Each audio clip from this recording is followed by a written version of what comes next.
Hey guys, Movie Junkie for Life here, and this is going to be my review of Bridget Jones's Baby.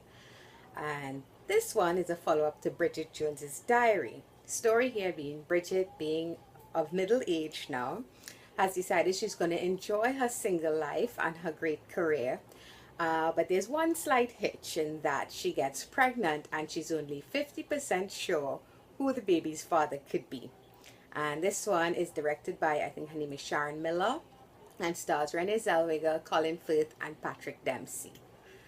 And let me first start by saying that The Bridget Jones Diary is a movie that, again, I have never really sat and watched thoroughly.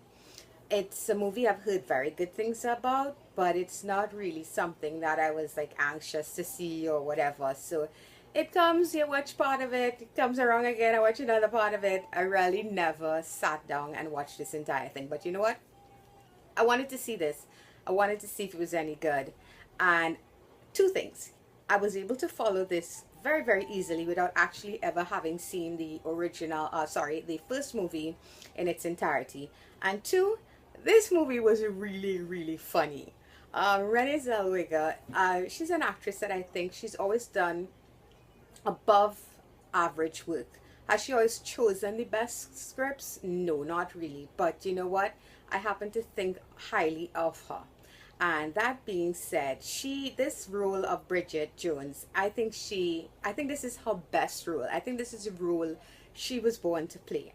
Because she's just so good at fitting into this sort of British sense of humor, which I really love. I love British comedies, and that dry wit, that snappy comeback, they are just so damn good at it.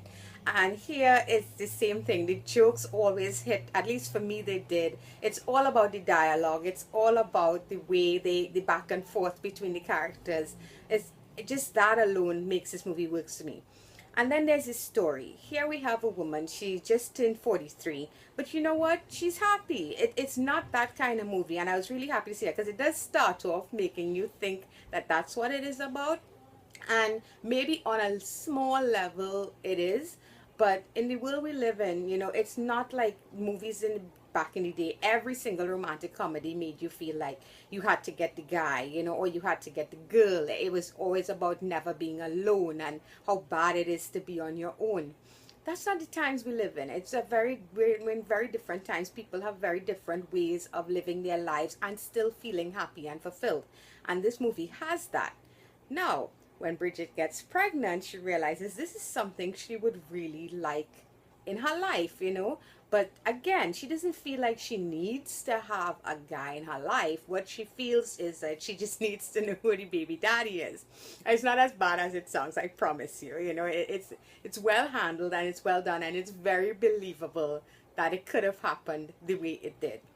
So again, what makes this movie work, I think, it's just a really well written script, very, very funny dialogue and very heartfelt dialogue. There's a scene between Bridget, and her parents, and that's like one of the most moving scenes in this movie. And I just love her parents. I love the way they interact with her. So this movie, is it gonna be for everybody? Not really. I think it's just gonna depend on a lot of things. Women, absolutely, especially women of a certain age, are really gonna enjoy this movie because it doesn't make you feel bad about choosing maybe your career or maybe enjoying being single, where people tend to make you feel like you have to live your life. Now, this is not something guys might get, but this happens to females, even from a high school age. It's all about who you're gonna be with, why you don't have a boyfriend, then when you get a boyfriend, why are you not engaged, and then when you get engaged, why are you not married, when you get married, why don't you have kids? It's like they expect your life to fit in these different cubby holes. And you know what? Life doesn't have to be that way. You can have fun and you can be single and still be happy, or you can be a single mom and still feel fulfilled. This movie covers all of that. So yes, this movie is very feminine and it's going to appeal more to a feminine crowd. But you know what? It's also very funny and very well acted and very heartfelt. So if you're a guy and you're open-minded and maybe you secretly love romantic comedies, I think you're going to really enjoy this movie. And you know what?